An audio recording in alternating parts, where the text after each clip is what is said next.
Welcome to Research Rocks. In this video, we will see how to upload resume on LinkedIn account, and this video is very important for all researcher professionals. You can upload your updated resume using these tips and tricks. So let's start as a demonstration. Before start the demonstration, please subscribe our YouTube channel Research Rocks. So simply open here your LinkedIn account.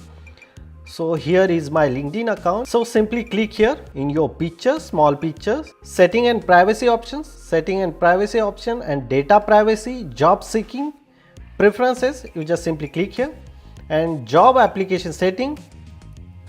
Click here. I already uploaded here one resume of mine. I just delete this resume and here upload resume. So simply I click here, upload resume.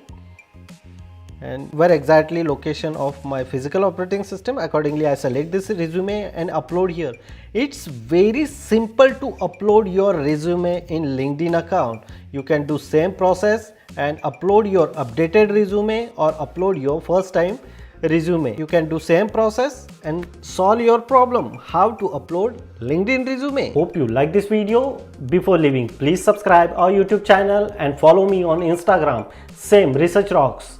Till then, Jai Hind, Vande Mataram.